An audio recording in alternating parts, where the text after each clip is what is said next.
You are walking near the edge of a road at night. The tree line is black. A shape stops inside it. Not a dog. Not a shadow. A predator. It should run. It should vanish. It should treat you like danger. But it does not. It holds still. You have no claws. No night vision. No real speed. Not even a reliable sense of what is watching you. So why is the animal not afraid? In 2014, researchers working with urban coyotes in Chicago described something that sounds almost impossible. Coyotes were not just surviving around roads, trains, sidewalks, fences, headlights, and people. They were reading them. A coyote could approach a street, stop, look across the movement, and wait before crossing. Not because it understood cities, because the city had become a pattern. And coyotes are not alone. Leopards around Mumbai move through human settlements at night, passing near roads, buildings, and sleeping neighborhoods without being seen by most people. Foxes cross alleys after doors close. These animals are not entering a human world. They are testing a threat field. Engines, footsteps, porch lights, open gates, dogs behind fences, a man walking straight toward them. Every signal becomes part of the calculation. If the signal predicts danger, the animal leaves. If the signal repeats and nothing happens, the animal changes the file. And that is where the mystery begins. Because humans imagine themselves as the dominant force in this scene. We are not. Not at night.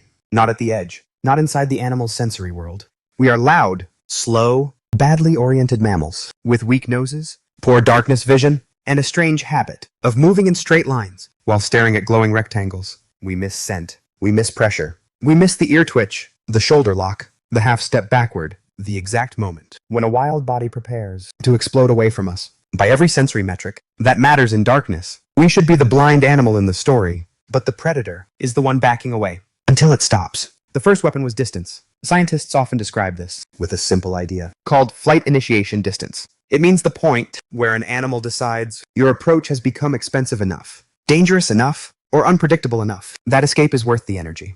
That distance is not fixed. It moves. A deer in an open field may run early. A fox behind a wall may let you come closer. A rural coyote may vanish at the first human outline. A city coyote may wait, measure you, then walk away. The animal is not becoming friendly. It is solving cost. Running burns energy. Freezing costs time. Hiding risks losing food. Moving too early reveals the body. Moving too late risks contact. So the animal builds a private distance around you. 10 steps, 5 steps, 1 parked car, 1 fence, 1 ditch, 1 patch of darkness. It gave the animal space. It gave it options. It gave it a way to keep watching without committing to fear. And once distance became adjustable, humans stopped being one thing. We became a measurement. The second weapon was time. You do not beat a human by overpowering the human. You beat the human by appearing when the human animal is weakest. After midnight, behind the restaurant, beside the canal, at the edge of the parking lot, where the lights throw hard circles, but leave the gaps black. A leopard does not need to defeat a crowd if it can move while the crowd sleeps. A fox does not need to challenge a person if it can pass 3 seconds after the door shuts. A coyote does not need to outrun traffic if it can pause, read the flow,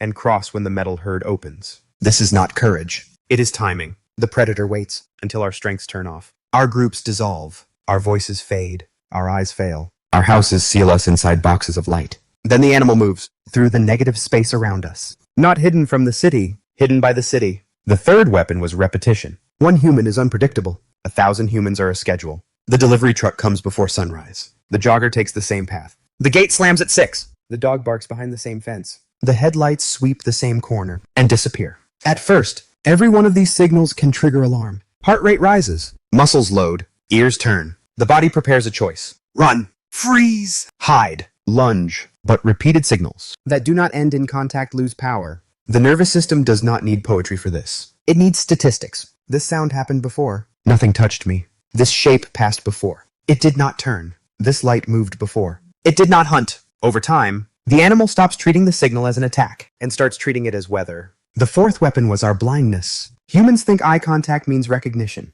To a wild animal, sustained watching may mean the opposite. It may mean the animal has enough information to delay escape. It sees your shoulders before you understand its posture. It sees your approach angle before you understand your intention. It hears your shoes, reads your speed, tracks your hands, and measures whether your body is pointed like a threat. No forest animal needs to know what a phone is. It only needs to know that the glowing-faced mammal often fails to notice what is standing 10 yards away. That failure changes the equation. The predator does not have to trust us. It only has to trust our limits. And the deepest mechanism is not bravery or friendship or some strange new bond between wild animals and modern people. It is classification. The animal is constantly sorting the world into categories. Immediate threat, delayed threat, food, cover, escape route, background, unknown. Most wild animals are born with a strong bias against large approaching bodies. That bias is useful. It keeps them alive. A human shape moving directly forward can look like a predator closing distance. But cities create a biological problem. The human shape appears too often. If every human outline triggered a full emergency response, the animal would burn itself empty. It would lose food. It would lose sleep. It would abandon safe cover. So the system becomes more precise. Not all humans. This human. Not all movement. This angle. Not all noise. This sound. At this hour. From this distance. Behind this barrier. That is the threshold. The moment the animal stops running is not the moment fear disappears. It is the moment fear becomes selective. And selective fear is more dangerous than panic. Panic is loud.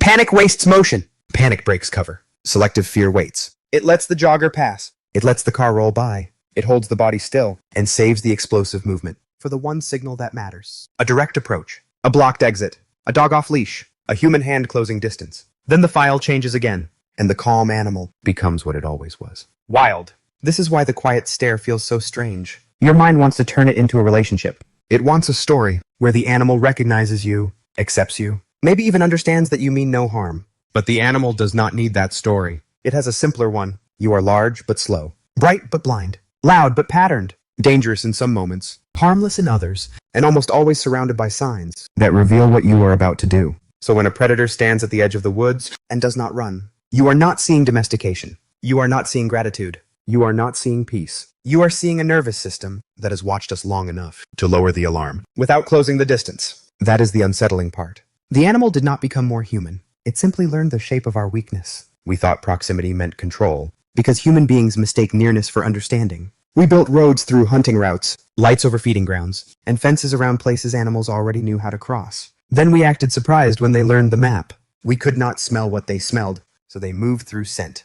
We could not see what they saw, so they moved through darkness. We could not hear what they heard, so they moved through the spaces between our noise. Every human weakness became an opening, and every opening became a rule. So the next time an animal stops and watches from the roadside, the roof line, the drainage ditch, or the black edge of the yard, do not rush to name the moment. Do not call it trust. Do not call it connection. Call it what can be honestly observed. A body measuring distance. A mind sorting risk. A wild animal deciding whether you are danger, obstacle, or background. And sometimes, after years of engines, fences, footsteps, lights, and humans who never notice, the answer is colder than we want it to be. You are not the master of the scene. You are not the center of the animal's world. You are just another pattern. It has learned to survive. Background noise. Weather.